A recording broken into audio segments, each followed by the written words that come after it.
کسی کے پاس 3.5 تولہ سونا موجود ہے، نہ اس کے پاس چاندی ہے، نہ پیسے موجود ہیں، تو اس شخص پہ زکوٰۃ نہیں ہے.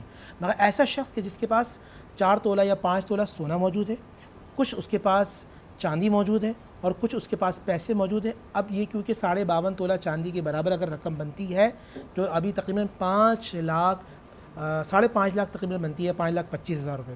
کرنٹ ریٹ دیکھ لیجیے آپ، 52.5 تولہ چاندی کتنی ہے، اس سے آپ 40 سے اس کو ڈیوائڈ دے کر وہ رقم آپ کے سامنے آ جائے گی.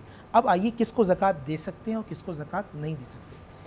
اپنی اصل کو، یعنی اپنے والد، والدہ، نانا، نانی، دادا جن سے آپ پیدا ہیں، آپ ان کو زکوٰۃ نہیں دے سکتے. دوسرا اپنی نسل کو، یعنی اپنی اولاد، بیٹا، بیٹی، پوتا، پوتی، نواسہ، نواسی، ان کو زکوٰۃ نہیں دے سکتے. اسی طرح شوہر بیوی کو، بیوی شوہر کو زکوٰۃ نہیں دے سکتے.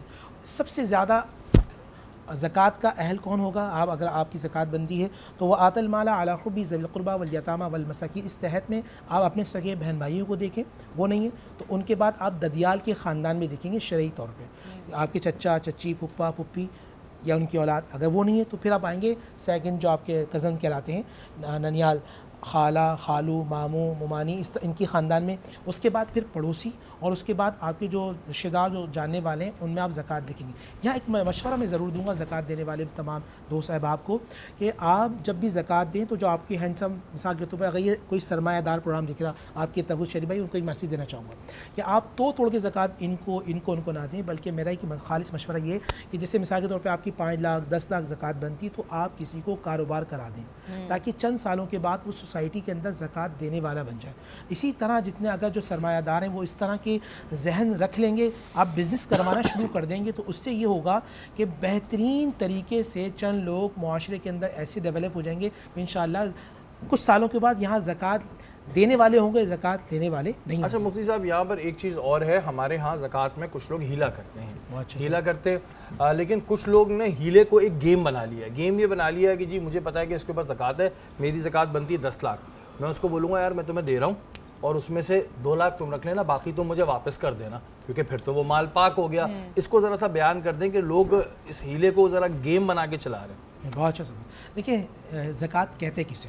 زکوٰۃ کا مطلب ہوتا ہے نمو پانا، اور ایک زکوٰۃ کا معنی ہوتا ہے مال کو پاک کرنا، تطہیر کرنا. نبی اسلام کی حدیث ہے جو شخص زکوٰۃ نہیں دیتا یہ والا مال، اللہ کے نبی نے فرمایا وہ دوسرے مال کے ساتھ اگر ملاؤ گے تو سارا مال برباد ہو جائے گا. اس طرح کا جو ہیلہ شرعی کر رہا ہوتا ہے، پہلے بات یہ ہیلہ شرعی ہے نہیں، پہلی بات تو یہ ہے.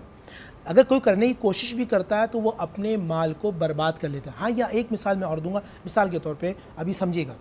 شہری بھائی نے مجھے دیے 50,000 روپے بطور قرض، صحیح ہے. اب کوئی لوگ کہتے ہیں بھی میرا اس پر قرض ہے میں نے زکوٰۃ ادا کی، زکوٰۃ اس طرح ادا نہیں ہوگی.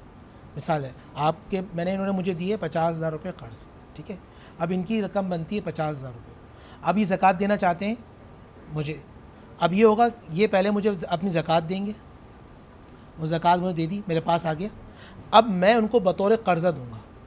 اس طرح زکوٰۃ ادا ہو سکتی ہے، صحیح، قرض کے بنیاد پر. اور جس طرح آپ نے کہا ہیلہ شرعی کو اس طرح کر رہا ہوتا ہے، یہ ہیلہ شرعی نہیں ہے، یہ وہ عمل ہے جو اس کو بندے کو جہنم میں لے جائے گا اور اس کا سارا مال برباد ہو جائے گا. ہاں، کیونکہ لوگوں نے نا ہر چیز میں ظاہر ہے اپنی آسانی ڈھونڈتے ہیں.